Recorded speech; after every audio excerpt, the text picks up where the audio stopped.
In 1972, when Apollo 17 astronauts Eugene Cernan and Harrison Schmitt drove their lunar rover nearly 20 miles across the plains of Taurus-Lithro, while most Americans had long lost interest in the space program, a few were still tuned in to the live telecast of the rover missions from the moon. On the evening of December 13th, of the three major networks, only CBS was telecasting the live video of Apollo 17 from the moon, or they were, until NASA suddenly cut the live feed for approximately 20 minutes, when something unexpected showed up on the screens of millions of viewers. At 5:48 p.m. Eastern Standard Time on Wednesday, December 13th, astronauts Eugene Cernan and Harrison Schmitt loaded up their lunar rover and departed from their landing zone and drove across the plains of Taurus-Lithro. After making several scheduled stops, at approximately 8:40 Eastern Standard Time, telemetry began receiving the signal from the rover. Operators on Earth started panning the camera to obtain a panorama of the terrain. The camera had a 4-second delay due to the distance from the Earth to the moon, and the camera was controlled solely by operators from Earth. As the camera panned past the astronaut in front of the rover, it suddenly revealed a huge rectangular structure in the distance between the rover and the horizon. The structure was smooth, box-like, and seemingly comprised of the same lunar regolith that constituted the so-called soil of the moon. Cronkite and his co-host were stunned, Cronkite exclaiming, "That looks like a man-made object." Then just as suddenly, the live feed was cut, as was Cronkite, replaced with footage with a graphic that stated, "Recorded earlier today."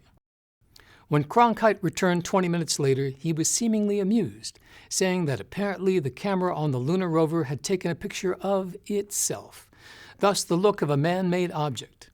Then, the live video coverage of EVA-3 continued, with no further mention of this incident in the telecast, nor apparently in any recorded document ever.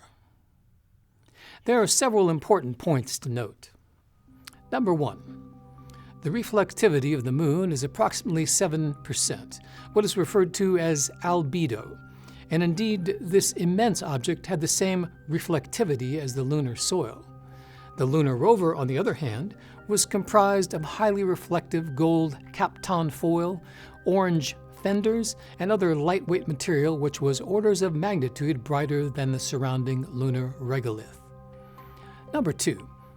There was no object or module on the rover which remotely resembled this huge rectangular structure, nor does that given explanation take into account the depth of field of the shot, which was a smooth pan from the astronaut to the horizon.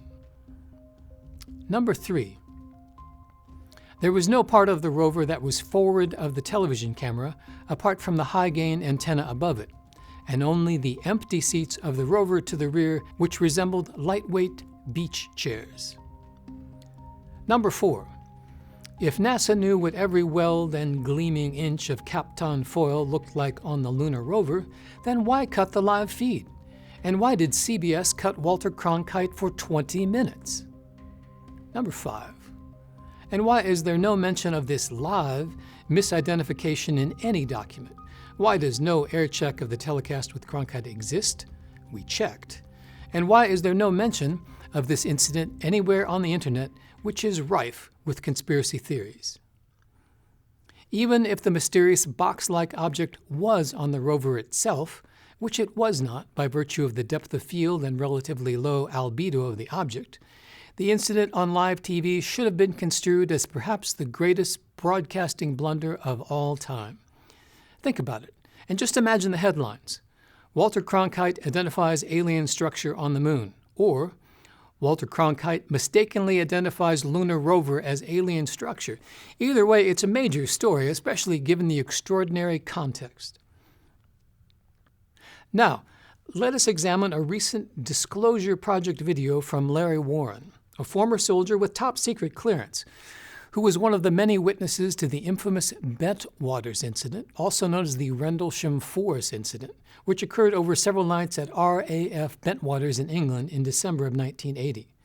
And listen closely when Larry speaks of the Apollo portion of the film. we were shown a film, and they ran the film. I mean, it was just a film on a reel. It was non-narration. He did not narrate it. It began with gun camera footage, what I can only assume from maybe the 40s. It showed some aircraft, prop-driven aircraft, broad daylight. Looked like Florida Keys with a fleet of silver disco under it, broad daylight, like the movie camera was coming out of the canopy. That was one of the first frames. The clip changes. This thing went all the way up to the space program, and I swear to God, it showed structures on the moon, these box kind of things that looked sand-colored. It showed that lunar car moving around. I remember those clearly because I remember being a child when all that was happening, but them at a distance pointing, astronauts pointing at these box-looking things, structured objects moving off the surface of the moon, filmed by definite Apollo missions. And what did the structures coming off the moon look like? What shape? The structures on, and I know this is the moon because it was the Apollo era, looked like a continuation of the color of the moon, but there was structure to it, like huge box kind of things, very square and angular structures, without windows or any kind of thing like that, but they were artificial, clearly. And they were being filmed at great, and then when there were lights and weird things on top of hills. Were they in good condition or old? Oh yeah, no, they looked pristine. And were they looked like giant moving, any UFOs moving? Very clearly, in different scenes, where a lot of it was with the lunar car. One more time. Listen closely again to the last words Larry mentions as he's being cut off by the interviewer. Larry says they look like giant shoeboxes. And were they looked like giant moving, any UFOs moving? Very clearly. In researching this story, we were contacted by two individuals, both with science degrees from prestigious universities, to draw what they also saw on CBS that December day long ago. They have asked to not be identified in this story. Here are their pictures.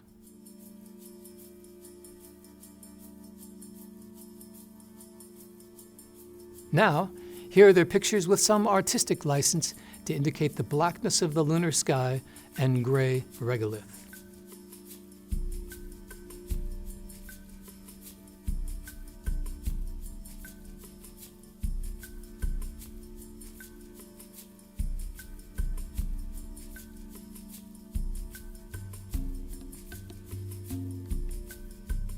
While the objects are certainly not identical, they are similar enough to indicate that indeed these witnesses were not observing any object on the lunar rover, but rather of something else entirely, perhaps even something decidedly alien.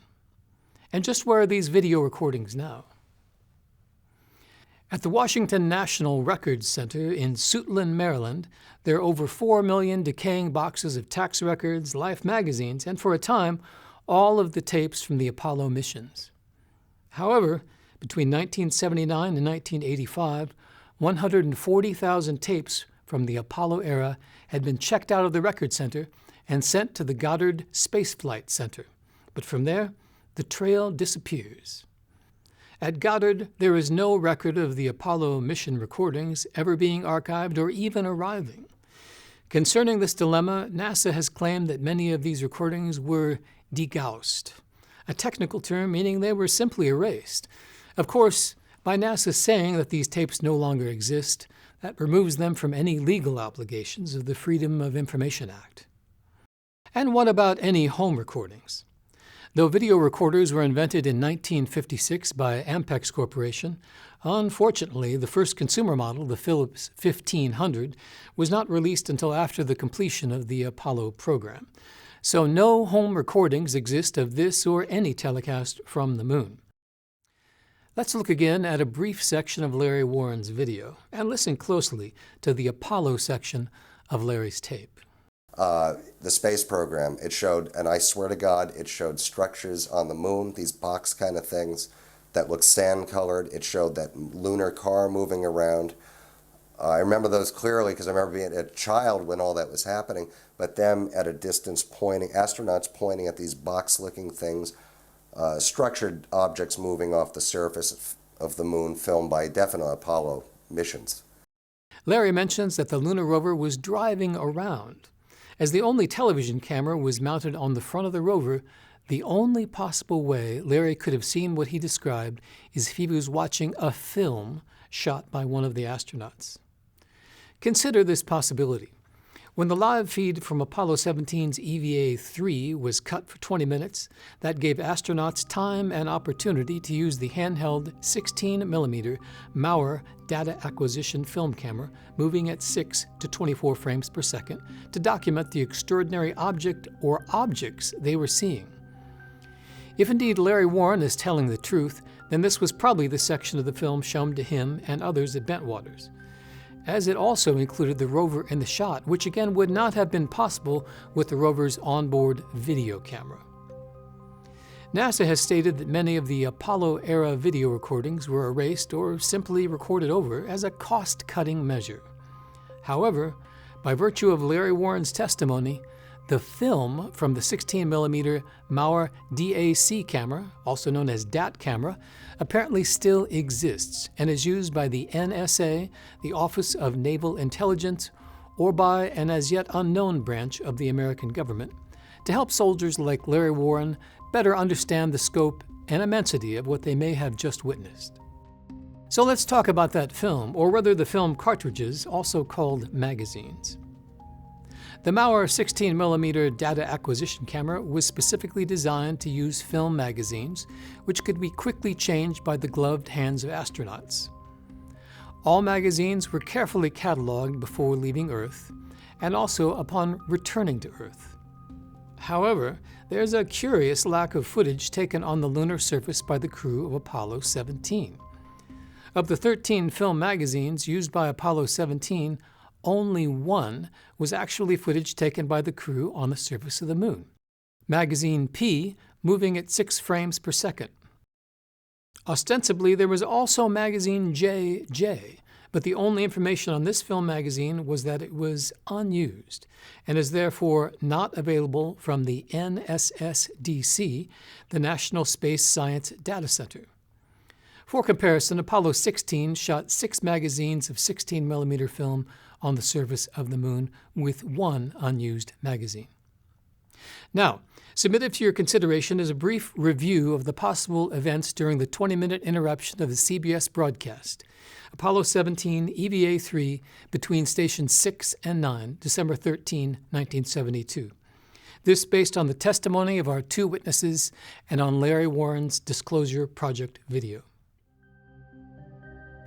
When Cernan parked the rover near the shadows of the so-called sculptured hills south of Wessex Clef and 4 kilometers northeast of the lunar module, the front of the rover and the camera were pointed 90 degrees away from the astounding scene the astronauts were witnessing. With telemetry restored, and before astronauts could warn them, ground control in Houston began panning the video camera and stopped cold on the astounding object, now being televised all over America. Seconds later, the live feed was cut.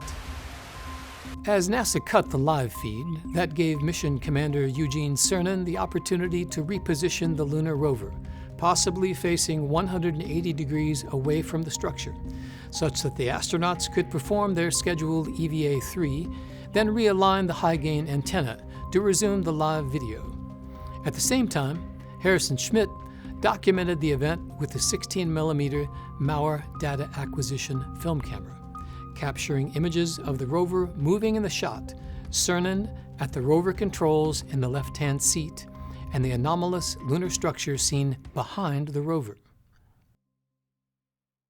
Though this summary is conjecture, the commanders for the Apollo missions 15 through 17 were always the drivers of the lunar rover. So, if Larry Warren's account is accurate, Cernan was the driver, and as Larry Warren described seeing the rover in motion, by simple deduction we know that Harrison Schmitt would have shot the 16mm film, a section of which was purportedly shown at RAF Bentwaters.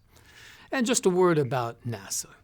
In no way is this report intended to indict NASA for their actions or inactions, nor to point blame at any astronaut nor engineer. These were the true American heroes and pioneers of the 60s and 70s. And neither are we saying that Walter Cronkite was part of some sort of cosmic conspiracy. He probably believed exactly what NASA was telling him. And why wouldn't he?